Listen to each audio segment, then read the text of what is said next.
Good evening, everyone. We'll just give it another minute or two in case that we have any other attendees coming, and then we'll get started with our second night of Hustings.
Let's go ahead and get started.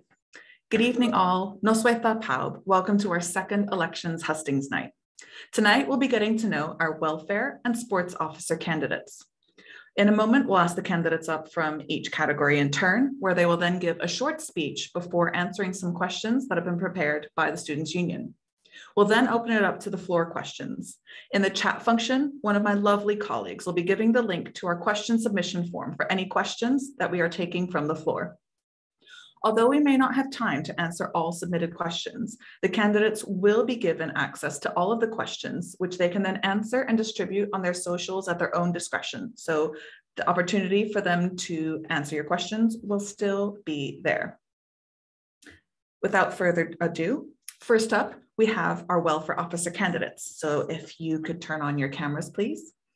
The candidates that we have for welfare officer are Abigail Iguazu, Anushka Singh, Carrie Jenkins, Felicity McKee, Michelle Trigwell, and Ashen Mulholland. Welcome, Croiso. We'll start with the speeches. So, Abigail, if you would like to go first, we'll give you 1 minute and there'll be a 15-second countdown at the end, and then I'll list who's up next as and when it's their turn. So Abigail, whenever you're ready. Hello, everyone. I am Abigail Iguazu, and I am a third-year law and criminology student. I'm running for the position of welfare. Yeah. So I've been in Swansea University for a really long time now, since 2018, actually, when I started my foundation year.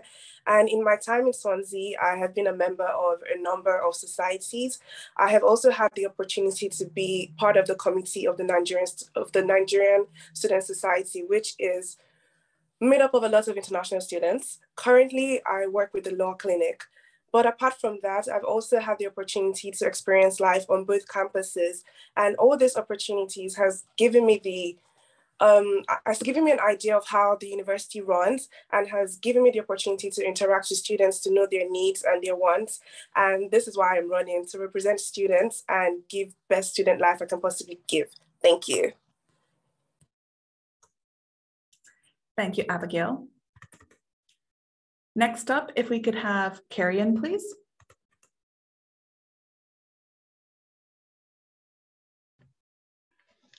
Hi, I'm Carrie-Ann. I did my bachelor's in criminology and social policy at Swansea, and now I'm finishing my master's in public policy here.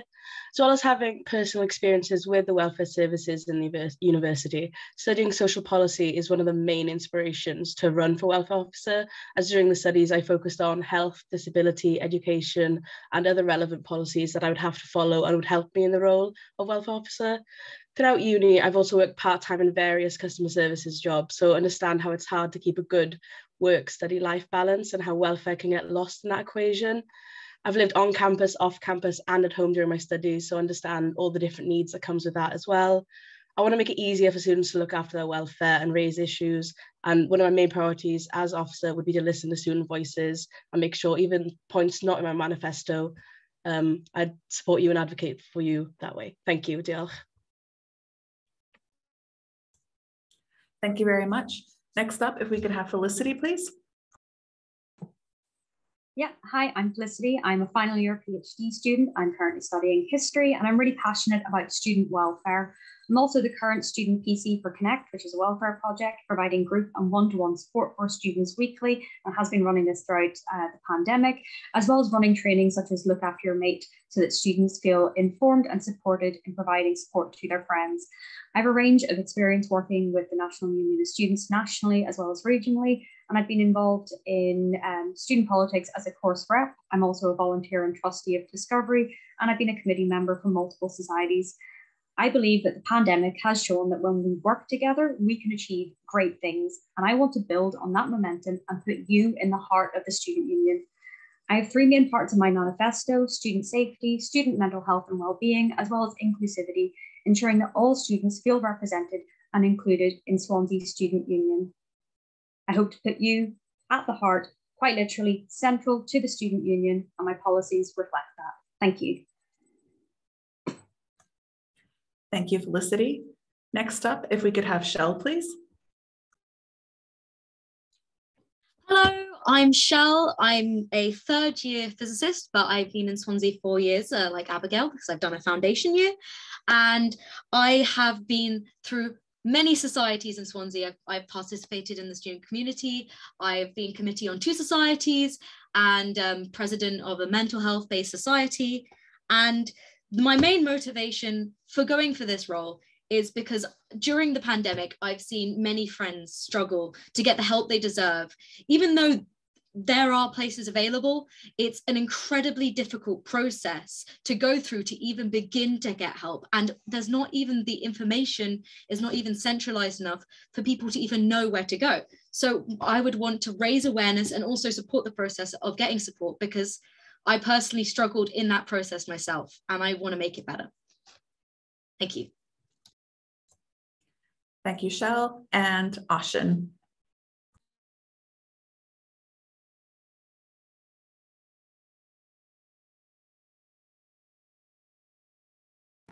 Sorry about that. Yeah, so I'm currently the elected ethics officer at the student union.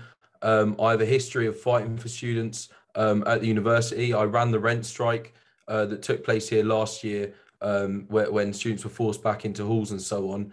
And I have a history of winning for students as well. From that rent strike, we won £40 million in hardship funding for students in Wales, and rent refunds for students that didn't return to halls last year. I'm also a campaigning student. I'm a member of Socialist Students, and you know that's why I've taken on the role of ethics officer at the student union this year in a part-time officer role, and that role directly links to welfare, which is why I'm now standing for welfare. I also have experience negotiating with university management as well through the rent strike and so on, and helping students with dodgy landlords, and fighting against things like violence against women and the mental health crisis for students as well. So that's why I'm standing for welfare officer. Thank you very much, Ashin. It's lovely to hear from all of you, and I'm looking forward to what you have as answers to the SU questions we have for you. So we'll move on to the first question of the night. And if you want me to repeat it at any point, please just ask. I'm very happy to. So our first question is, as welfare officer, there are an infinite number of national campaigns that you can get involved in. How would you prioritize which you'd support at Swansea? And if we can start with Felicity, please. So there are a lot of really amazing campaigns out there currently nationally. And I think, as I've said, that when we work together collaboratively, we can be really powerful. And Ashin has also covered this. So bringing national campaigns that unite student unions across the country to Swansea is really important to me. Things such as reforming disabled students allowance, the Students Deserve Better campaign and the campaign of tackling the reform of student loan repayment system. If you haven't seen it, you really need to check that out and get involved. But within my manifesto, I really plan to build on the work from the current welfare officer to address the issues of student safety, because many students have expressed feeling unsafe walking home.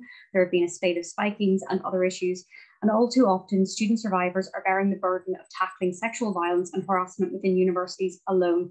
And the failure of universities to adequately respond to sexual violence is a systemic issue within UK higher education. Research has shown a really alarming rate of student and staff student sexual violence, and students have expressed feeling unsafe and unable to report sexual violence to their institutions because they have no faith in them.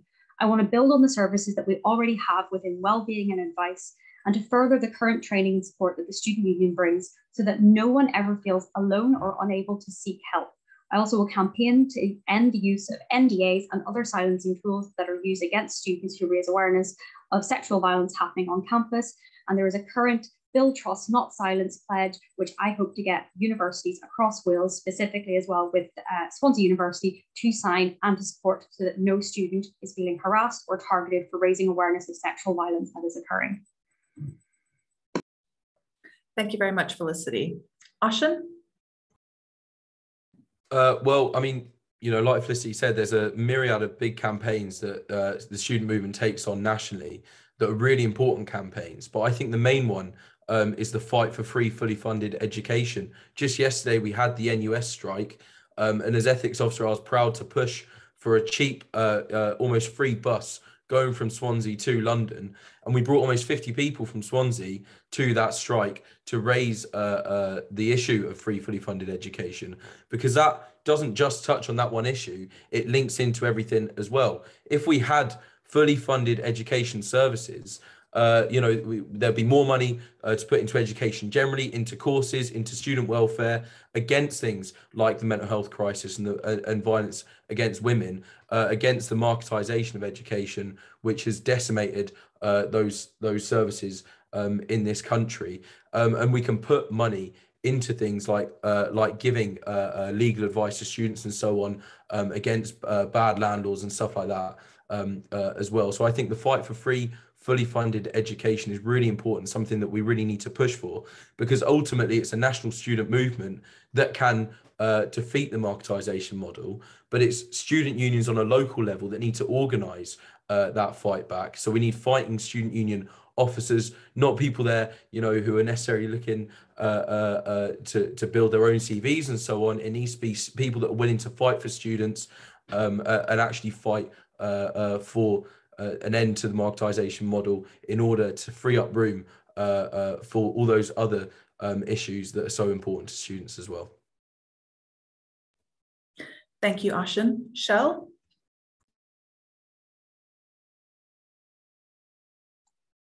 Yes, so there are a major amount of campaigns available, but personally, with my own experience of talking to them, their well-being is already in communication with many really good charities that host brilliant events that I think, unless you are in direct contact with well-being, you're not actually aware of. I feel like that it's probably a good idea to expand that, and if we kind of raise awareness of that. Now, there's also Student Minds, and I think that they are personally a really good charity that go to the core of a lot of student problems that we have a lot. Mental health is affected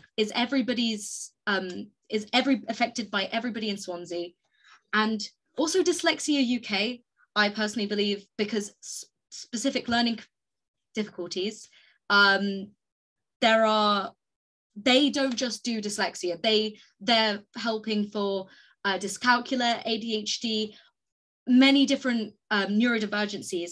And if we support that, I know that we can help bridge the gap that many students who have learning difficulties struggle with in education, especially in university.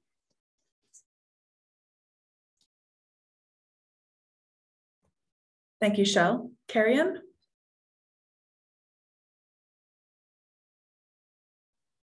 So I would make sure that the welfare issues that affect the students the most are prioritised, while also trying to balance to to include a variety of campaigns. So we're not talking about the same thing all the time throughout the year. So we cover a lot of the issues. I would make sure the most popular and well-known ones, or most popular issues such as mental health, sexual assault, anything like that, and more included, but also make sure I research less well-known ones, as sometimes they are the ones that need the most or more attention. I'd also like to set up a form or a survey at the beginning of the year so students can submit any campaigns or ideas they would like to see the uni get involved in, as well as work with the liberation officers, such as the women, LGBT, BME officers, to see what campaigns would best support the liberation groups in the university.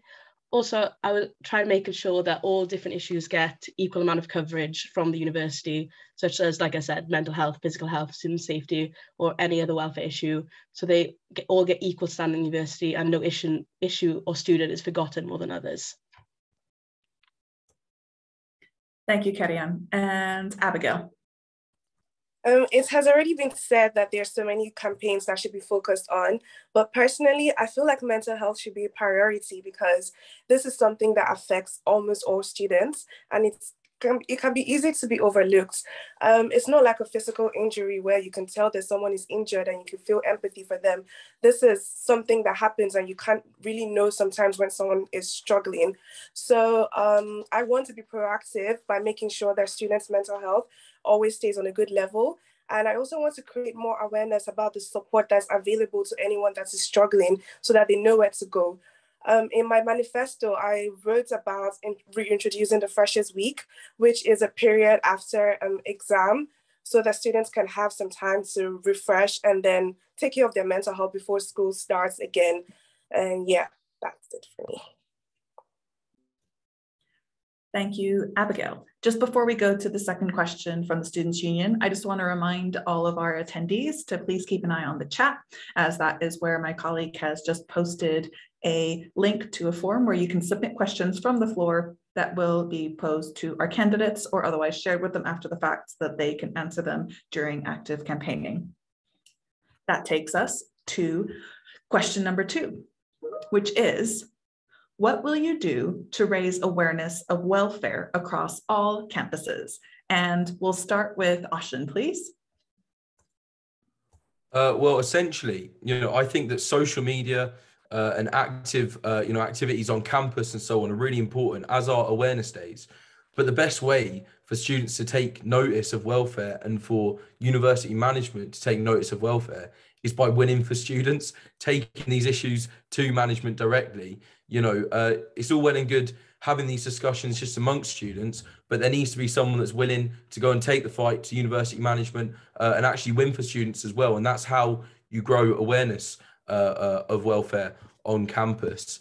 Like we did with the rent strike and like we did with winning open support for the UCU strikes from the student union as well. That's why I think my manifesto point on having bi-weekly regular student assemblies, like was very common in SUs decades ago, bringing those back so students can bring the issues to your elected officers and we can actually go and fight and win on them. That's the best way of raising awareness of welfare amongst students.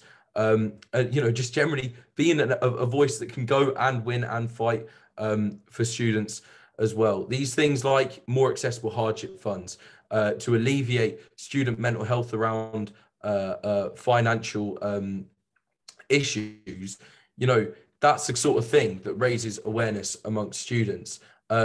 Social media is good. Activities on campus are good, but we need people that can actually go and win on these issues so people take note. Thank you, Oshin. Shell?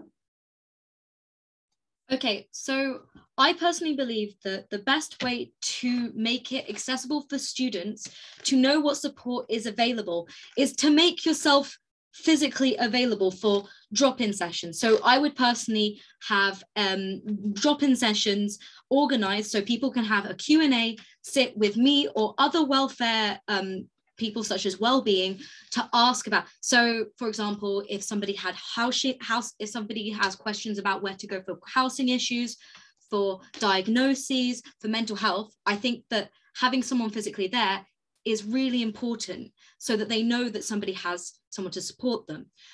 furthermore, I think that mainly the issue is that we have, obviously because of COVID, everything has been moved in online. So therefore there is a lot of difficulty. And, you know, if we want to help someone, it's difficult because there's only so much you can do when you are removed. So what I would do is I would actually have to run in-person workshops, say for DSA applications, about finding housing, about spotting shoddy landlords, and so that students can so I can physically be there to support the students and talk them through these processes that are incredibly difficult otherwise to handle on your own.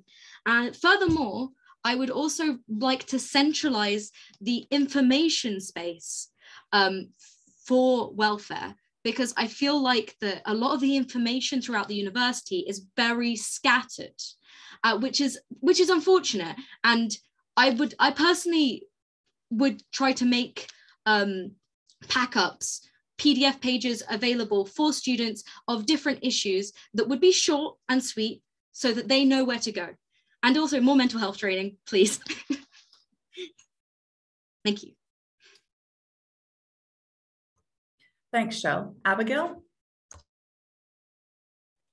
So apart from promoting on social media, I think one of the ways of raising awareness is at the beginning of the school year, during Freshers Fair, for example, handing out handbooks, flyers, and all of those containing information about welfare services, and also who to contact depending on what situation the student needs, depending on what service the student needs.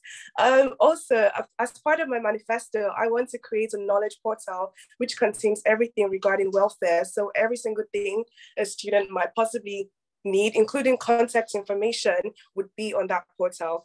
I also want to work with the social societies and services officer to provide these handbooks to give out to societies, because I think that's another way to get to everybody or almost every student in the school through societies. So I think that's another way of passing awareness around. Well, yeah, raising awareness. Thank you. Thank you, Abigail. Felicity? Yeah, so currently the university does have drop-in sessions for advice and support for students. The problem is, along with promoting these things on Facebook and the algorithms, a lot of this stuff isn't known to students. And so one of the key points in my manifesto is about really improving representation both on Bay and Singleton. And, you know, I'm planning to run sessions regularly on both sides so that students can actually visibly see me there and ask questions and bring their issues to me. I've been involved in 2 different student unions, and we had brand ambassadors that would visibly be present in spaces where students were, so that people had an actual space where they could go and ask questions and be signposted. But I would also work with the societies and services officers to really improve the links between the Connect project, which is a wellbeing project, because that can provide signposting services to students and give them the skills to be able to signpost and awareness of what services are there, so that students who maybe are experiencing distress and they're attending societies will have someone there who can signpost and provide support. Because as a person who was involved in societies and running on the committees throughout the pandemic, I did notice an increase in mental illness and upset and just general issues with well-being amongst students. And for many society members, they weren't maybe prepared in how to best support those students and how to signpost. And I think improving the signposting and awareness of what services we have is essential, because we have these services currently and they are currently running. Students just aren't aware of them, and we need to build on the current visibility of that, the signposting of that, and also build on those services to better strengthen them and support them as we move forward out of this pandemic. Thank you, Felicity. And Kerry-Ann. One of my main manifesto points is to ensure that staff are fully trained to deal with welfare issues with students. So this means no matter what campus you're on, you can contact any staff or faculty member, and they'll be able to help you with your issue, or at least direct you to someone who can. I know that like that first point of call of asking for help or asking to report an issue can be very scary or very not easy to deal with, basically. So So to have that first point of call easier and less stressful for you as students, it would just help in general with welfare, and that would cover a lot of issues in that way. Also, I want to make sure all welfare events and activities that happen during different campaigns are spread equally across campuses and accessible to all students, so no one is left out. I want to listen to students if they have any like accessibility issues or any issues with not feeling represented. I want that to be changed, basically. Thank you very much, Karian. At this point, we'll be taking 2 questions from the floor. Just a note, check the chat for the form to submit a question if you have any questions that you want to put towards the officer candidates, especially since even if it doesn't get answered tonight, it will be shared with them so that they can answer it during active campaigning. But that leaves us with our first question from the floor for this evening, which is, how would you be able to support students with SPLD or specific learning difficulties to access support and adjust to university life? Just to repeat that for you, how would you be able to support students with SPLD or specific learning difficulties to access support and adjust to university life? If we could start with Shell, please. Hello, so yes, thank you. That is a really good question. And I wanted to say that I think that SPLD support is incredibly important, and the whole process of getting even through DSA is difficult. So I would run a workshop specifically for accessing DSA support and trying to get into the system so that you can get specialist support, because there's an entire diagnosis process, which I think is incredibly difficult. Furthermore, I would, as welfare officer, campaign with wellbeing and other officers to ensure that the departments are adhering fairly to learning difficulty policies. Because personally, I do believe that sometimes many departments can ignore learning difficulties and other accessibility needs in their lectures and refuse to post notes online, refuse to post videos. I think that since COVID, we know that lecturers now have the ability to post videos and notes. So they need to be more trained in that. I also personally am campaigning for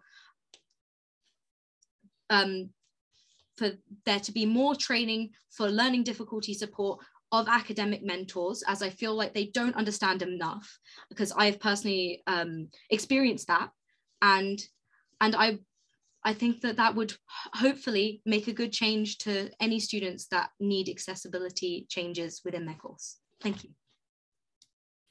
Thank you, Shell. Just a reminder to all candidates, if you'd like me to repeat the question at any point in time, I'm very happy to. If we could next go to Ashin, please. Well, I think on this issue, the first thing that's really important to note is that we're still in a pandemic, or hopefully coming out of a pandemic, but that really does affect students who have special learning difficulties. So what we need to push as a student union is that, you know, we have the Autistic Spectrum Condition Service on campus. That's something that needs to be pushed. I've never seen anything from the student union about that for students that would apply to. And we need to ensure correct funding and staff are in place to support students who are transitioning to university, especially in light of the pandemic. I think the main point really at the moment is, you know, obviously there's loads of ways that you could help students who do have learning difficulties. But the most important thing at the moment, as we are still in the pandemic, is that online learning must stay an option for those students. That's something that we have to fight for. All lectures should keep being recorded.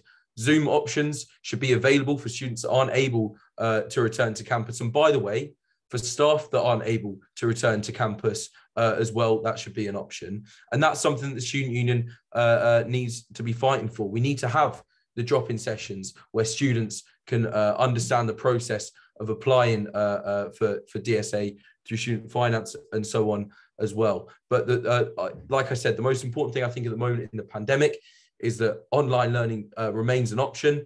And at the same time, we need to be pushing with university management that the correct funding and services are in place for those students. particularly the funding, because this is something that's been cut to the bone over the last 10, 15 years as well. Thank you, Ashin. Felicity? Yeah, so this is a really wide-ranging question because actually 60% of students who would qualify for disabled students allowance aren't even aware that they qualify. They're not even applying, and it's taking up to 14 weeks for most students to get DSA in place. And currently in the university, additional support for students who have dyslexia, such as myself, is taking up to 14 months, with students having to go to private contractors to get that support, never mind the long waiting list when it comes to well-being. So there are real issues on the ground. The Connect project, which is, obviously I've mentioned it quite a few times, so if you're not aware of it, literally Google Connect in Wales and it will come up and you'll find support here in the university. It's student-led and student-run, but the Connect project does provide additional support for students, and we have ASE trained connectors. I myself am also autistic and have experienced the services in universities such as the Eureka service. So there are services on the ground, and we have the quiet hour as part of Freshers. There is support there, raising awareness of that support, and also providing additional support for people when it comes to filling in DSA forms, but not just filling in the forms, but also chasing all the different contractors to get the different equipment in place. Because after you've filled in the forms, there is so much legwork to get that support in place. There is legwork chasing lecturers to get your learning agreements put in place, to remind them to put it in place, but also we need to ensure that, as Oshin has said, that learning online remains after this pandemic. But not just that, but we ensure that we have alternative assessments. And that's a key part of my manifesto, is having those alternative assessments, because a lot of students who got COVID during January were left in a position where they didn't know whether or not they could sit their exams, or if there were alternatives in place, whether or not they would have to postpone. This has been an issue that disabled students have been facing for years, and a lot of accessibility issues have really come to the front during the pandemic. We have the momentum right now to keep building and working on that, and ensuring that university education and further in higher education as a whole remains accessible for all students, so that students, whether they have caring responsibilities, whether they're working, are able to access university and continue their university without having to take breaks. Thank you. Thank you, Felicity. Carrie-Anne?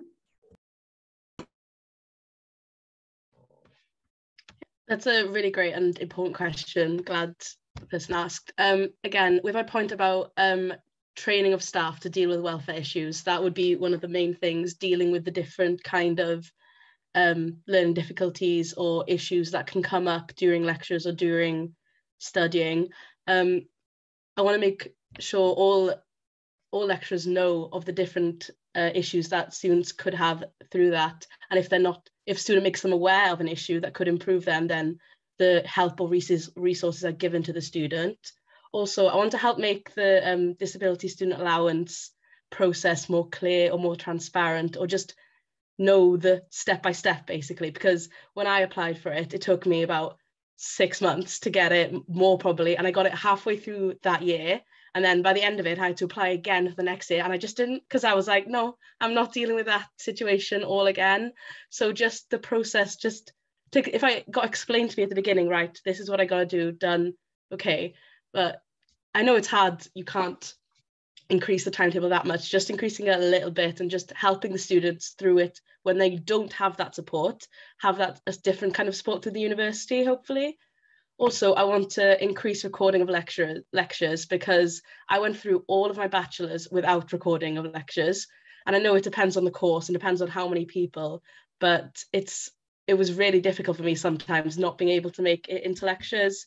And yeah, also I want to make different ways to contact welfare officers or welfare or anyone like that, even if it's not emails, like people have said, drop-in sessions, anything that's the best way to contact for that specific learning difficulty. Yeah, thank you. Thank you, Carrie-Anne. And Abigail? I think first, the first thing to note is that the person that wears this shoe is the person that knows where it hurts. So the best thing, or the first thing to do, is actually to listen to them, hear what they need, and try to provide and brainstorm solutions to help them and cater to their needs. Also, I think this has already been said as well, to train students, teachers, and also work with probably like agents from outside to help cater to their needs. And I think another thing, because most of the things I wanted to say have already been said, but also like providing additional time for them to complete coursework and exams as well. So yeah, just in summary. And thank you, Abigail. And that takes us to our second question from the floor, which is, what will you do to support sports and societies with welfare issues? So just to reiterate, the second question from the floor is, what will you do to support sports, clubs, and societies with welfare issues? And let's start with Felicity. Yeah, so people will be sick of hearing me say this about Connect, but Connect really is the best support, I think, or at least initially a contact point for societies to get involved with wellbeing services. It provides training so that societies have that support in regards to signposting and also awareness about how to support each other, but also how to access and navigate the support that's there in the university. It also helps provide societies with additional links to the student union. But also I think we need to actually actively target societies to ensure that there is more welfare support and knowledge there, and that all students feel able to access societies and sports societies specifically, because there's many disabled students who don't necessarily feel that they can participate within societies. They might feel anxious about attending. And again, Connect is one of those ones that allows that one-to-one support ideas. In regards to other ideas with that, I've already spoken to some of the other people who are running about things that we can run, such as self-defense classes and other things to really incorporate sports with other societies and within the heart of the student union. But also I think going direct to sports societies and asking exactly on the ground, what are the issues that they're facing? What do they think is really important? Because for me, putting student voices at the heart of the student union is important.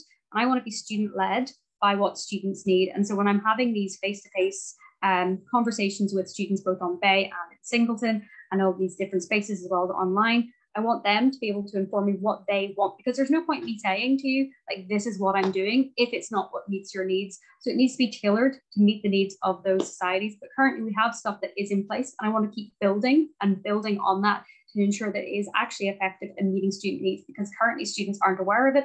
They're not aware of what's available, and therefore it isn't meeting their needs. So something needs to be done in regards to that. And that would be one of the first things that I would tackle and address.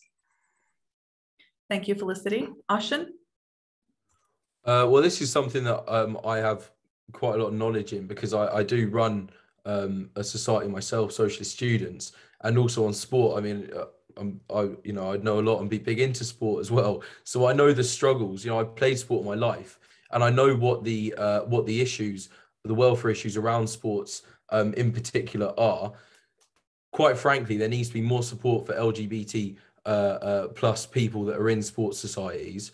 There can be some pretty horrific atmospheres in some sports around that sort of thing. I'm a big football fan myself, and I know exactly the kind of stuff that gets shouted on the terraces every week, and that can bleed into university societies as well. So that's something that needs to be tackled. Women's safety in societies as well, and women's safety on society nights out and socials. We need to be going after the nightclubs that allow spiking to take place, that allow sexual assault to take place in their nightclubs. And the student union should be looking at our partnerships with those particular nightclubs, giving them business with our societies. And there needs to be a collective decision taken on those issues with societies themselves, with students, with the SU, to tackle those issues in nightclubs as well. I think there also needs to be more support from the university around booking rooms and so on campus. That can be an absolute nightmare at times,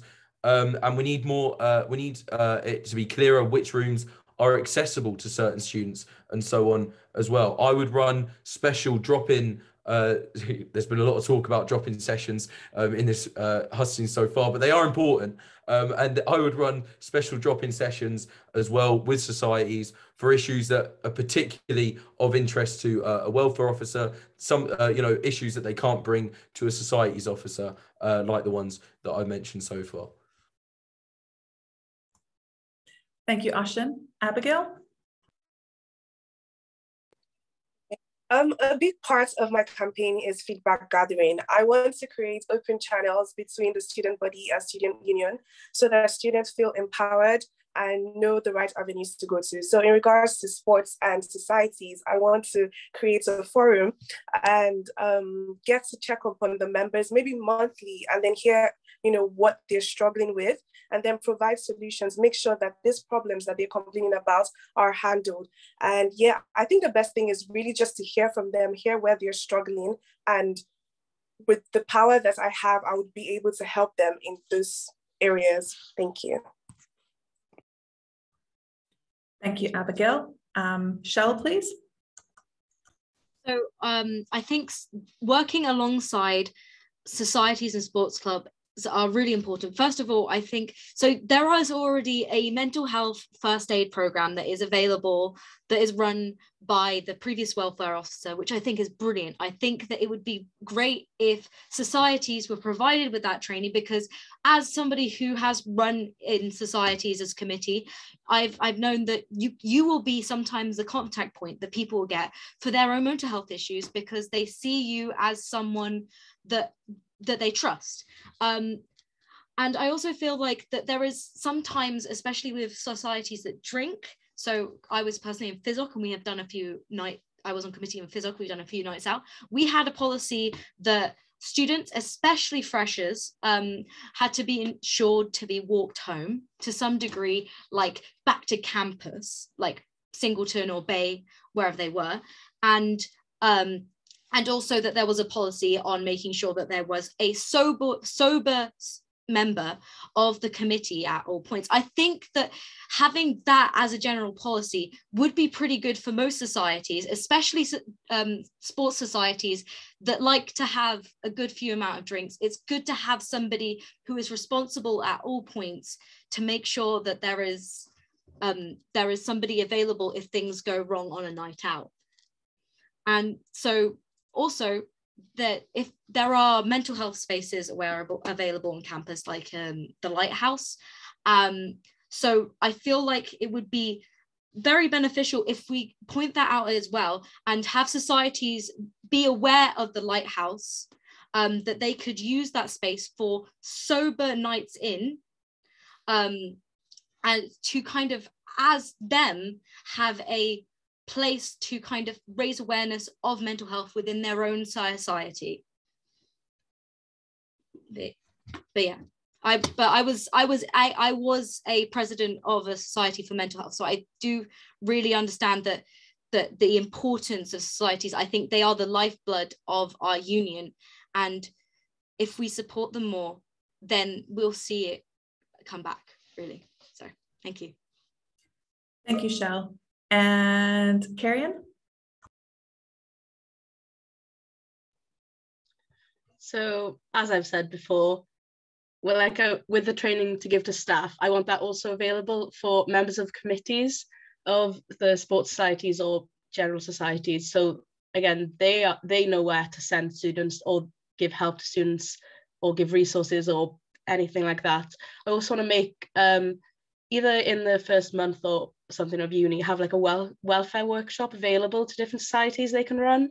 So just a day, they could do it as a day before a social in the evening or something like that. So it's more available to everyone and they know where to go with welfare issues.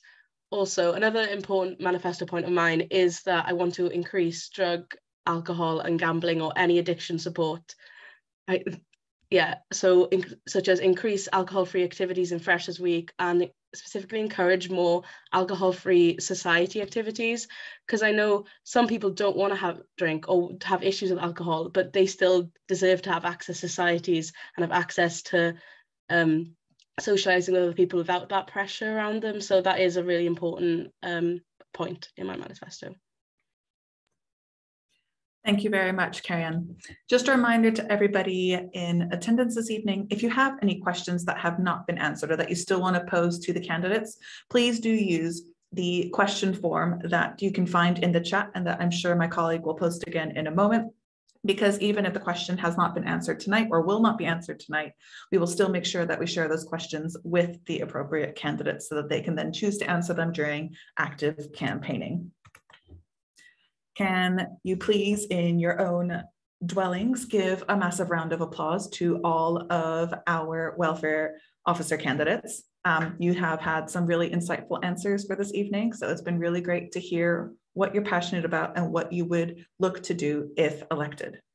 A reminder that your welfare officer candidates are Abigail Iguazu, Anushka Singh, Carrie-Ann Jenkins, Felicity McKee, Michelle Trigwell, and Ashin Mulholland. And you can follow the candidacies on their social pages, which if they have them prepared, they will be posting into the chat. Thank you very much, welfare candidates. If you could turn off your cameras when you're ready.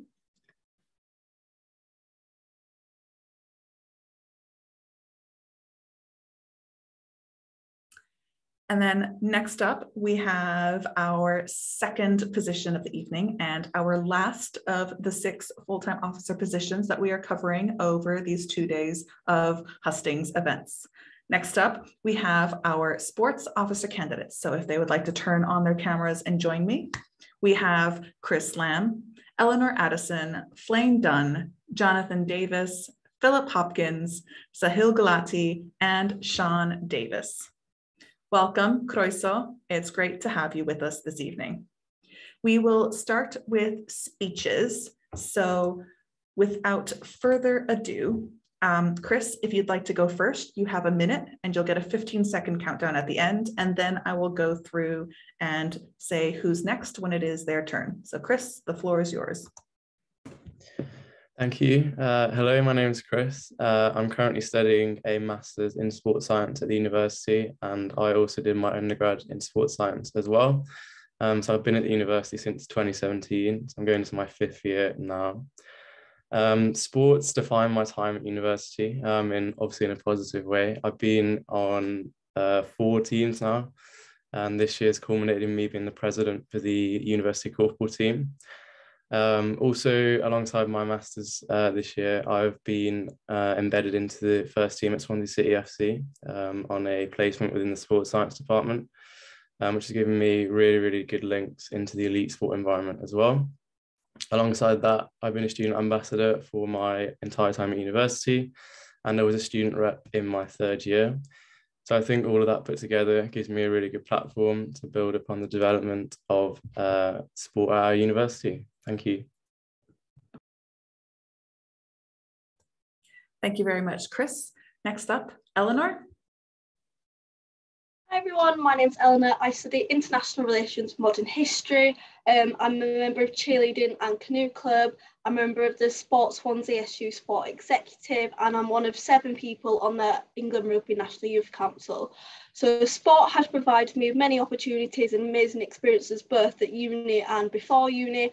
And I'm running for sports officer because I want to increase participation in sports so more students can get to experience the great opportunities that I have. I've been a student rep for 2 years now, and I'm really keen on making sure that all students feel part of the sports Swansea community and sport university. Thank you. Thank you very much, Eleanor. And Flame? Hi everyone, my name is Flame. I am currently doing my master's in environmental biology. I did my undergrad here at Swansea doing zoology. I am the current captain for aerial sports and have been for the last 2 years. I joined in my 1st year, and it has been the only reason I am still in university, to be honest. It is the only reason I am here.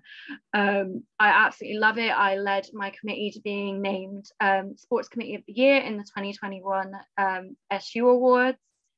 Being like captain during the pandemic has provided me with skills that I need to do this role. Yeah, so that is why I am running. I really want to increase representation within sport. Thank you. Thank you, Flame. Next up, Jonathan. Hello all, my name is Jonathan Trevordwell-Davis. I'm a politics student at the university and I want to be sports officer next year. What I've learned from being on the sports executive committee this year is every club has different needs and challenges. However, one thing all clubs can benefit from is more funding. That's where I come in. If you elect me as sports officer, I will utilise spaces on both campuses to run events like the white collar boxing I'm working with the SU at the moment to create revenue. Tickets went on sale yesterday, by the way, March 18th, save the date. The SU made between £4,000 and £6,000 hosting England-Wales last Saturday. If we ran events like this on a bi-weekly basis, it would not only be great for students to have more things going on at the university, but it could provide an additional £70,000 to £100,000 that could be reinvested into sport. Without proper funding, it is impossible for clubs to succeed. So if you want your club to get more funding and you want Swansea to start beating Cardiff again, vote for me. Thank you, Jonathan. Philip? Hi, I'm Philip. I'm a final year finance and accounting student. In my time in Swansea, I've been a 2-year committee member and captain of American football. I played rugby as well in my first 2 years and a little bit of intramural football here and there. The reason why I'm running for sports officer is because I do genuinely believe that sports and healthy living are key to the student experience. And, you know, I want to give back to a community that has given so much to me, and I believe this is a great opportunity to do that. Thank you, Philip. And Sean? Hi, I'm Sean. I'm a third-year business management student. Why am I campaigning for this role? I've literally played sports since the age of 5. Anything I could give a go, netball, swimming, tennis, cricket, hockey, you name it, I've always been involved in it. As I got a bit older, I started to concentrate on my netball, playing for my school, then sixth form, obviously alongside club, and then straight through to university. My love for netball has been massive. I'm now a qualified coach and umpire, and one of my biggest regrets is not getting more heavily involved with the committee side of things with the uni netball club. So I really want the opportunity to get involved with the more the like sports Swansea side of things. Now I'm finishing university. I think a massive thing for me, my manifesto point, is inclusivity, because I think throughout sport, inclusivity is a massive issue. And for me, I've experienced this through being the president of the Business Society. Inclusivity was always an issue with society events, as well, societies as well as sport. So I really want the opportunity to be able to allow students to get involved in sport no matter what the challenges they may face. Thank you very much, Sean. Now we will move on to our first question of the night. And if you want me to repeat it at any point, please just let me know. So question 1 from the Students' Union is, participating in sports can give students lots of skills and experiences that are transferable into the world post-uni.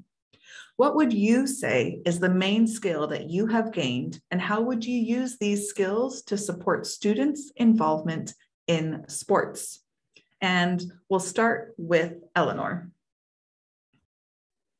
So like I've said previously, I've done cheerleading for 3 years, I've joined canoeing this year, I'm a member of the sport exec, and I've been a rugby coach for 6 years. And what I've learned from all these experiences that are all quite high pressure and stressful environments is that teamwork and communication are essential to doing well. Without these two things, nothing gets done.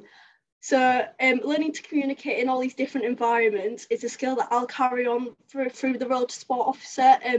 Communication is essential to being a sport officer. You have to communicate with different clubs, Sport Swansea and the SU in order to get things done. But it's also times in the role of sport officer where you have to take a step back and have like an informal personal chat with people that are actually struggling and maybe a bit overwhelmed with things.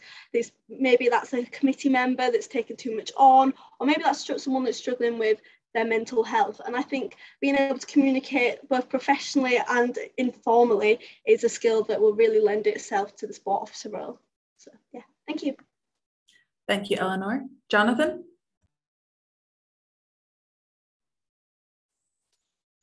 When I started university, I struggled with social anxiety. By playing sport, I've grown so much as a person. Being captain of rugby league is one of the best things I've ever done, and I've developed my organisation and leadership skills exponentially. A sports officer needs to be organised and ready to adapt to challenges as they crop up. I'm organised, I'm flexible, and I'm a good leader. And if you elect me, I'll bring those skills to the job. Thank you, Jonathan. Sean? Similar to Eleanor, one of the biggest skills I've learned is how to work in a team. It's essential to everyday life. Whether you play individual sport, whether you're a coach, whether you play even team sport, it's a given. But you're always surrounded by people, coaches, officials, teammates, peers. It's an essential skill to gain. Communication is key. And in the role of sports officer, you need to represent the student voice wider field from just sport. And I believe that this will be essential to transfer into the role.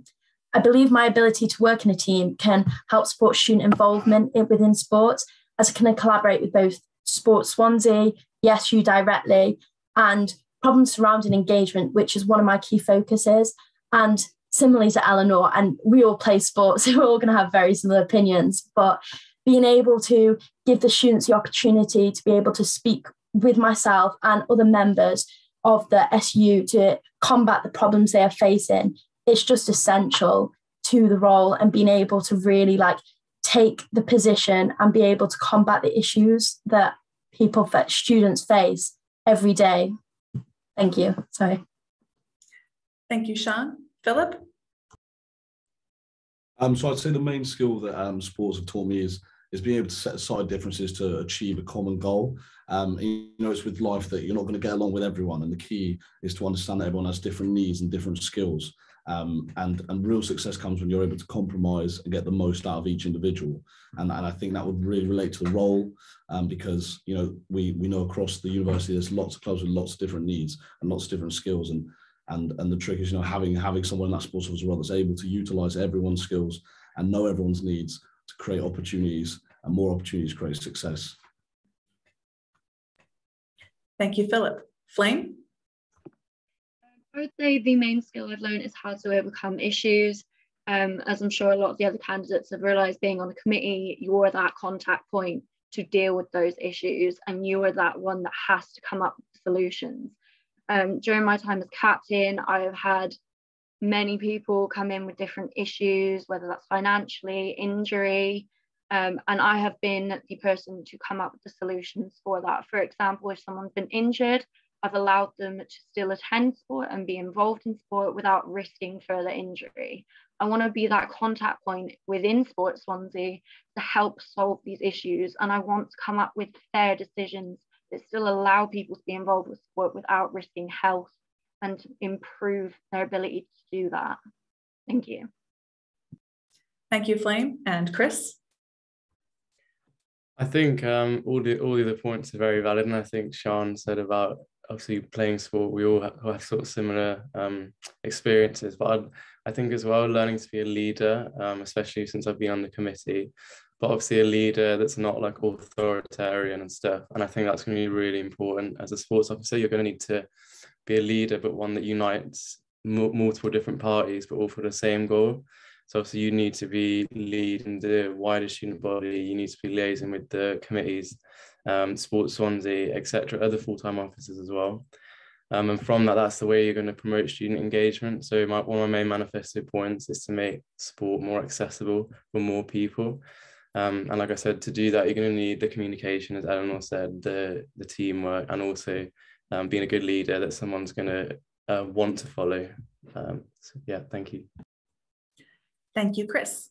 At this point in time, I'm just going to repeat again for attendees, please do check in the chat for the link to the question form. If you have any questions for any of our candidates, especially at the moment for our sports candidates from the floor, please do use that form, fill it out. And just a reminder that any questions that don't get answered tonight in terms of questions from the floor, these questions will be provided to the candidates so that they can still answer them on their own socials during active campaigning. Now, the second question that we have from the Students' Union is, how will you work to make sports more inclusive? And we will start with Philip. So I think making sports more inclusive is all about breaking the barriers of entry into sports, and they can come in kind of different ways. So for costs, for example, I think the way I'd improve that is by creating and improving current intramural leagues, because bucks obviously can be quite expensive to be a part of. And the key is to get, as many students involved as possible. And if we can create those intramural leagues, create that cheaper way of getting in, it really reduces the people that aren't able to get involved because of cost. There can be another one with mentality or ethos. Some of the welfare guys touch on it earlier. There can be some toxic environments in some of these teams, and I think the key there is to educate these teams and so that people are understanding and making sure that we are creating an environment that includes everyone. And because at the end of the day, everyone should be able to play sport at university because it's such a great thing. And then also it's creating equal opportunity as well. There can be lots of ways that we can leverage people's skills and people's ability to create these new opportunities, potentially new sports that can allow people to come into this community that haven't had the chance before. And largely as well, I think being more inclusive outside of players, spectators as well, is making these larger events we have more inclusive for them as well. We have many societies that can get involved on events like Varsity. We have a music society that can play halftime shows. There's plenty of things and plenty of ways that we can get more people and more of the student body involved in sports. And it's just taking that time and talking to those societies, talking to those guys outside of sport and inside of sport to see what we can do to create those opportunities and create that environment that makes them want to be there. Thank you, Philip. Chris? So I think inclusivity in sport in general, not just university, is like one of the most hottest topics at the moment, and rightly so, because you can see in football, I think BAME, they're not well represented. So I think my manifesto, I did sort of make that a major thing about putting Swansea on the map as one of the main universities that will lead in promoting diversity and inclusivity in sport. I think there's so much we can do to sort of achieve that. Things like working with the Societies and Services Officer to go and approach sort of the minority group societies and sort of encourage them to come and participate in sport. More intramural leagues. So for people that prefer sport as just a social activity, which we know is very good for health and well-being, we can sort of do more to promote that. There's other things like what was it now? Disability, sorry, yeah. So disabilities, why do we not have any para sports in the university despite Bucks actually having 12 para sports available, and obviously other universities compete in that. So I think there's a lot we can do, and if I was elected, I would really work hard to try and make sport a more inclusive environment at the university. Thank you, Chris. Eleanor? I think one of the biggest problems at sport at university is people aren't actually aware of how many different sports there are in the uni. There's 56 different sports clubs. There's literally something for everyone, and smaller clubs don't often get maybe the attention that they deserve. So in to fix this, I would have a bigger refreshers events, improve social media, just to make sure that all clubs get their time in the spotlight, and so people see all the different things that we have on offer. I'm also aware that not everyone wants to join a club, and for that we need to improve the recreational sports side of things, like a few of the other candidates mentioned. So I know we currently have the intramural football leagues on Bay campus. I would like to create more intramural leagues on both campuses for both male and female students, and create more informal classes such as fitness, yoga and dance classes that can even be run by students and clubs as well. I also want to make the sports centres more accessible for people with additional needs. I know that's an ongoing thing, but I think it's something that really needs to be pushed quite soon. Another thing I want to do is create a disability awareness day event where all clubs can take part. We do things like blind football, wheelchair rugby, wheelchair basketball, just to make people more aware of how actually difficult it is to get involved and play in these sports when you suffer from extra needs. And one thing George has done this year is create the Student Hardship Fund, which helps make sport more inclusive for those with financial hardship struggles. And this is something I'd like to grow and extend next year. Thank you. Thank you, Eleanor. Flame. I was actually really excited for this question because it is such a big part of my manifesto. The main point being I want to break down the barriers in terms of body types within sports. There is such toxic body ideologies that come along with being part of a sport. I've heard everything under the sun coming from my own sport about why they can't participate. And I just think it is awful. It's so sad. And we really need to be breaking down those barriers, letting people know that size is not a barrier to sport. You can partake in any sport, no matter what size you are. And I think that is my main point going forward. Further on to Eleanor's point, as with she said with Georgia bringing in the hardship fund, that is something I really want to carry on. Funding is such a big issue in the university, and it wasn't until I went for this role that I realised how expensive some sports were. It genuinely blew my mind. So bringing along that is really important to me. Yeah, and just doing campaigning events such as like Eating Disorder Awareness Week, like it currently is, I think is a massive, massive thing that needs to be spoken about in sport. Thank you. Thank you, Flame. Jonathan.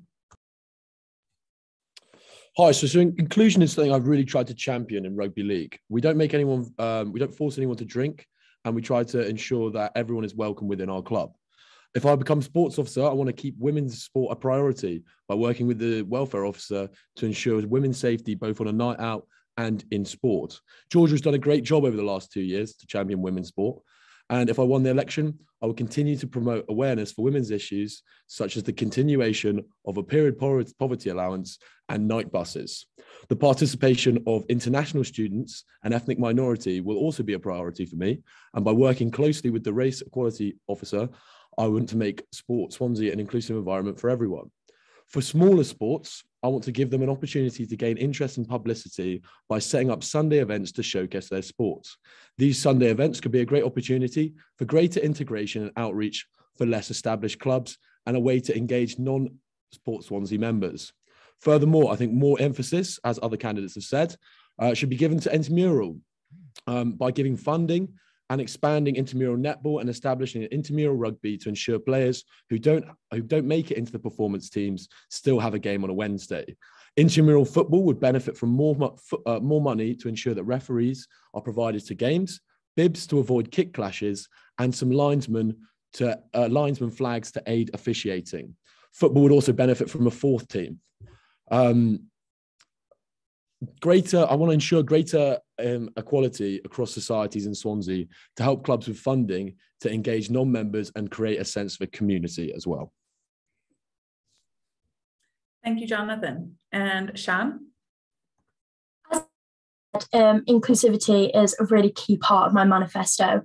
Inclusivity is a real challenge. There's so many different layers and issues, and I'm aware I don't know every single individual one. However, I'm open within the role to hear feedback and listen to everybody's problems, whether it's disabilities, well-being, elite level sport problems, or even a social level problems.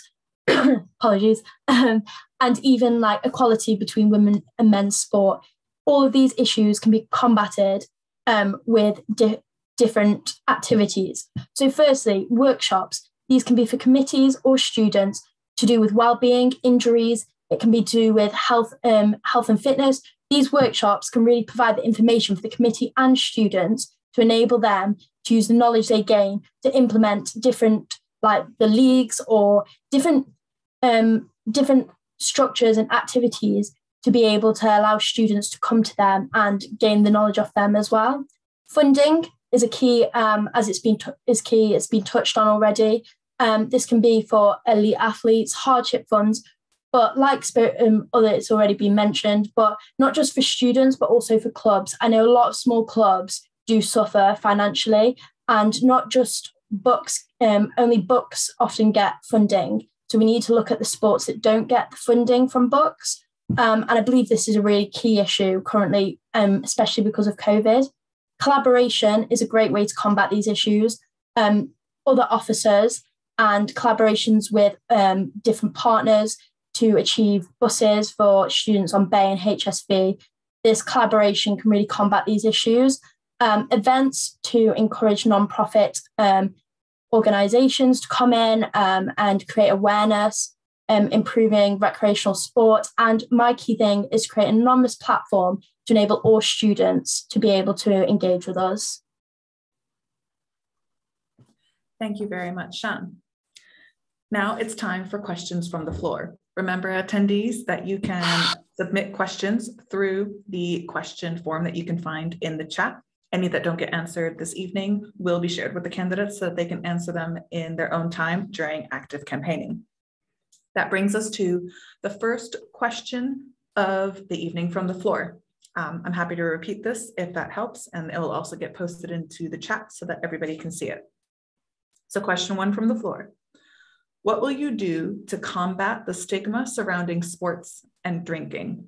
Just to repeat, what will you do to combat the stigma surrounding sports and drinking? And if we could start with Jonathan, please.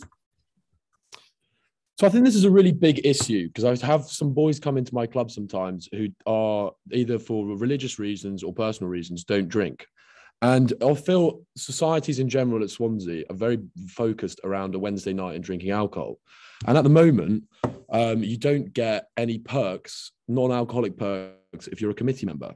So if I got into power, I would ensure that there would be benefits such as discounts while shopping, among others, so that committee members wouldn't feel forced to drink, right? And so that they could pass that down and hopefully it trickle down to the club members as well. Thank you, Jonathan. Next up, if we could go to Eleanor, please. So yeah, there definitely is a stigma about sports and drinking. A lot of the sports societies obviously do the Wednesday night out socials that often end up in nightclub, and yeah, that often leads to drinking. I think there needs to be greater focus on activities that aren't the Wednesday night out as well, whether that be, I know every club has to do 2 sober socials, but we could do a sober social every 2 weeks and it just be the first bit of the social, and then people who want to go out can go out, and then this way people feel part of that Sports Swansea community and it's not all about the drinking. Also, you get events like the England v Wales rugby game that we had last week. I personally chose not to drink for that game, and it wasn't alcohol-based scenario. The rugby was on, that was the main focus of the event. People who wanted to drink can drink, and people who didn't want to drink didn't have to. And I think it's those kind of events where there's something else going on. Maybe it's to watch one of the sports teams play, or maybe it's to do a different activity where it's not just based around a clubbing scenario, would make it a lot easier for people to feel part of the sports societies in a social way that's not necessarily involving alcohol. Thank you, Eleanor. Philip? So I think with a lot of these, it's you know, it kind of starts with the issue and works its way down. I do think that that there's lots of great events that the SU hosts, and sometimes they are kind of around drink, you know. And I think that if the SU takes the time to provide those large events and that kind of planning that aren't around, you know, that are around being sober and just getting clubs doing activities together, then those clubs will come and you know, more opportunities means, you know, that you're going to get more traffic there. So yeah, that's what I'd say. I think the SU, you know, working towards providing more opportunities for teams, you know, more events based around, you know, like sober socials for teams to get involved in, means that, you know, there'll be far more people getting involved in that sort of stuff. Thanks, Philip. Flame? I think this is actually a very good question because it is a very big issue within all sports. Ourselves, we do 3 sober socials a semester, and we have even been told that is not enough. So I think it's really important to make sure all clubs are offering sober socials, because I know there are a few that don't. And I think being in that position, I would have check-ins maybe each month with all the different sports teams to make sure those services are being provided. Even within nightclubs itself, we have people in our club that don't drink for whatever reason, and they can't even get a non-alcoholic drink in captain's bar, which is absolutely ridiculous. There needs to be more options for non-drinkers who still want to go to the club and have a dance with everyone. I think that's really, really important, because they've now been given a further barrier just trying to get a lemonade at a bar, and that's not acceptable. So that is one of the things that I would put into place. Thank you, Flame. Chris? Yeah, so first of all, thank you for the question. I think it is a really good question, and there is definitely sort of that stigma going on at the moment. In our club, we have quite a few non-drinkers, and they are obviously definitely encouraged, if they want to come out, to come out. We make that like very obvious, and there's definitely no pressure. So I think that sort of promoting that sort of stance would be very important. Alongside that, I think there's plenty of things in Swansea to do that you can do without having a drink, but also having a drink. So sort of giving that option, sort of promoting those kind of things. Off the top of my head, I'm thinking like the mini golf. There's a bar there, but there's no, you know, there's no sort of pressure on you to drink at there. You can just go and play the mini golf, and you know, without a drink or with a drink. So I think that promotion of that. I agree with Flame on the checking in. Like, I know we haven't been asked anything And I think at the moment it may be based on social media, as in like you have to post about it. I don't think that's necessarily the best way to do it. I think it's more about contact as a point of contact as a sports officer with the committee or whoever it might be. So yeah, I just think generally we need to promote that sort of definitely giving the option and making sure that equal prominence is given to drinking and non-drinking events. Thank you, Chris. And Sean?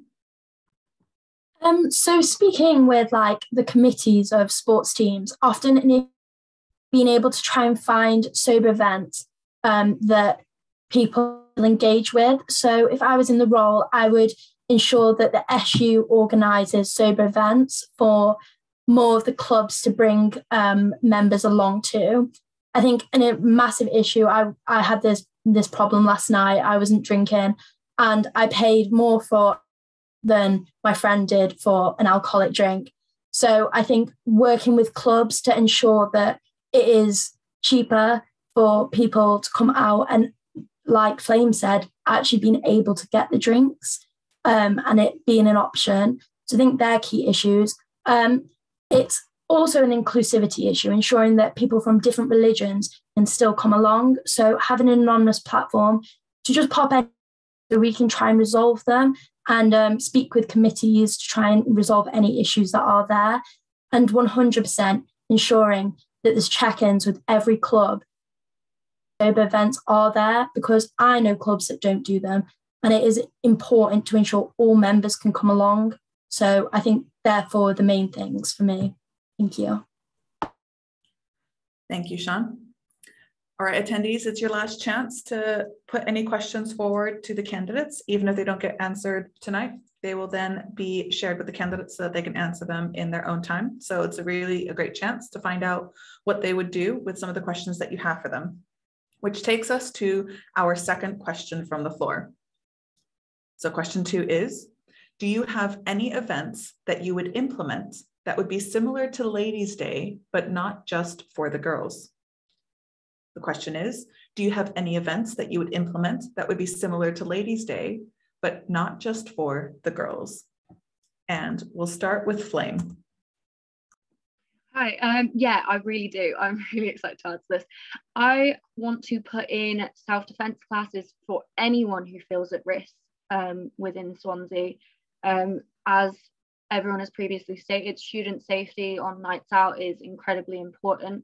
With these safety classes and self-defense classes, there is the potential to make separate classes if people feel more comfortable with that.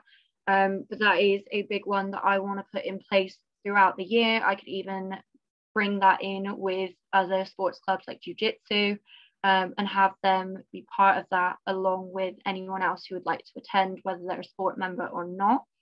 As I've said before, Eating Disorder Awareness Week is a big thing for me that I want to champion. So doing an event around that, whether that's a charitable event, would be a big thing that I would put into place. Thank you. Thank you, Flame. Phil?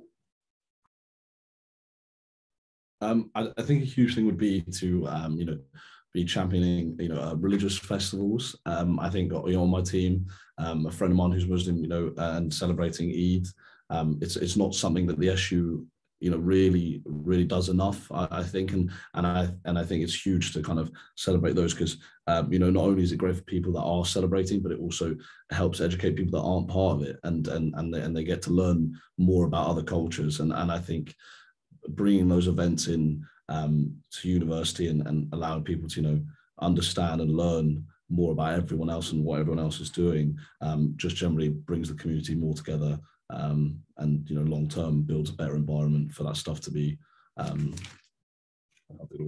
more positive and a good time. Yeah. Thank you, Philip. Sean? So I've got 2 events I'd really like to implement. Firstly, I'd love to organise a day where different people from different sports clubs come along and we give the opportunity to people with disabilities and young children who might have not had the opportunity, like to have financial issues, to be able to play the sport. So I'd love to invite them all along to be able to try a range of sports and give everything a go. To a similar format, I would love to have a day where to increase engagement and allow people to try all sports, a little bit like the taster sessions. However, one day at the start of term where people could give all the sports a go, and then one day just after January exams where people can have another go at all the sports. So it stops the barrier where you have to pay £100 straight away for entry. It means people can give it a go on a day, give everything a go as well, so they can try different things and they're not restricted to single sports or not restricted by just not being able to give everything a try. Thank you, Sean. Jonathan? Oh, yeah. So I worked on Ladies' Day, and I thought that was actually a brilliant event that was really good at including people. It was a fun day, and I want to do more stuff like that. I'm currently working with the SU to create a white-collar boxing event that's for people who have fallen out of sport and women. I know it's not just to include women as well. So for that event, it's been brilliant, to be honest, because we've had a real sense of community. And I want to implement that into other things as well. So, for example, at the end of term, I think they should do a Sports Swansea Olympics, where sports teams can come together and compete in different events, such as touch rugby, five-a-side, netball, racket sports, lacrosse, in a day that just celebrates sport at Swansea. Also, I want to give minority sports the opportunity to sort of showcase themselves. So this Sunday, I think I mentioned earlier, for example, badminton Sunday, where badminton get given the resources to put together an event where they can showcase themselves and expand, so that we can get people who aren't currently at a club interested. And I think events in general are just a great way to get people at the university involved. And I think that the university doesn't do enough, and we don't make use of the spaces we have. You know, Fulton House and the refectory is a fantastic space, and the university should do more for this. And also, the more events we put on, the more revenue we create. At the moment, the turnover of the SU is £500,000, right? And where does that money go? I don't know, right? And I think we could put on more events, and we can invest the money that we make into sport. And I think that this is really should be really important and on people's agenda, because I don't think the student union does enough. I think we should put on more events and more diverse events. And I've got 15 seconds left, so I've got to stop. But thanks for listening.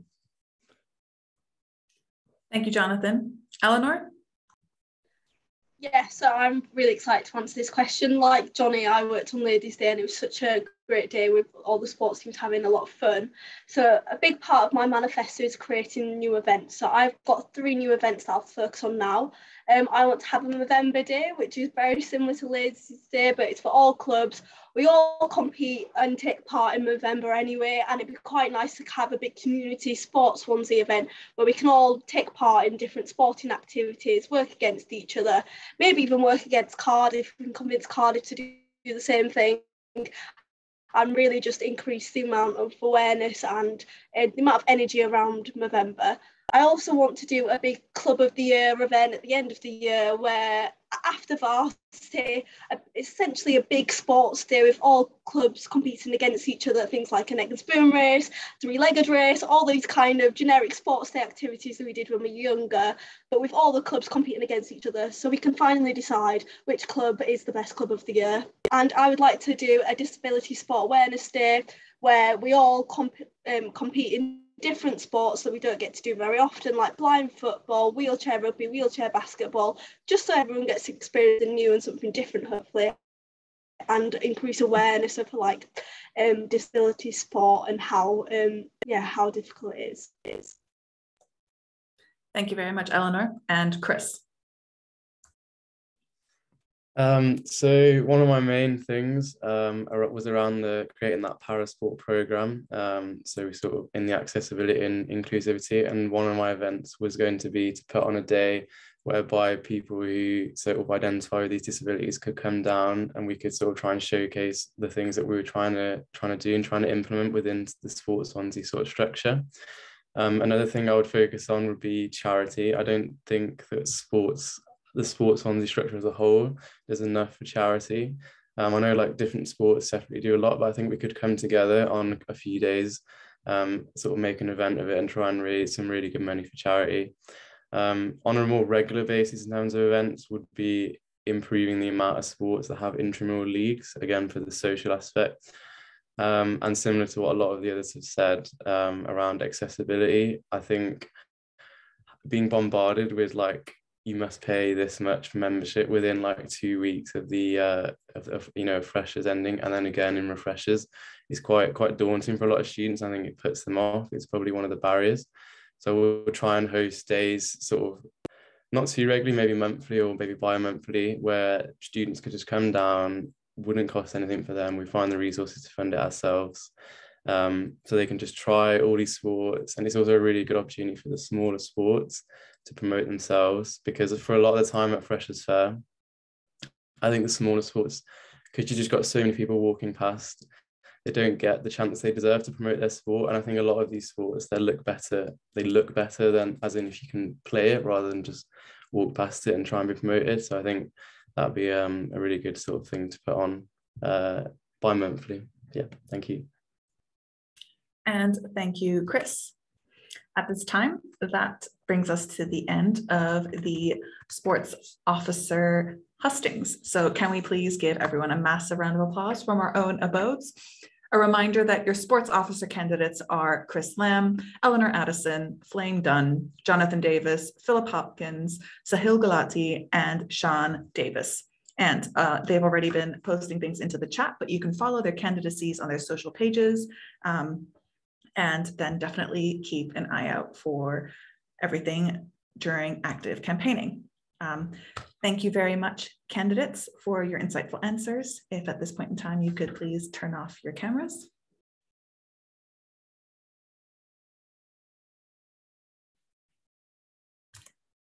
And this brings us to the end of our second night of hustings. Thank you so much to everybody in attendance over both nights. Just wanted to remind you of a few things. Active campaigning starts officially tomorrow, Friday, the 4th of March at 6 p.m. So get ready to see what all of our fantastic candidates for both full-time and part-time officer roles have to share with you about what it is that they want to achieve and how it is that they are going to try and garner your votes. Just a reminder, voting starts at 11 a.m. on Monday, the 7th of March and closes at 1 p.m. on Thursday, the 10th of March. Also, Friday, the 11th of March in the refectory, we're going to have a massive event to announce the results of all of these positions. So be sure to check out the Facebook event for it. Say that you're going and get ready to come and support and also offer commiserations to all of the officers that are running for the fantastic roles that we have. So once again, active campaigning starts tomorrow at 6 p.m. Voting goes live Monday at 11 a.m. and will close at 1 p.m. on Thursday, the 10th. Thank you very much. Diolch yn fawr. Noswaith dda. Good evening.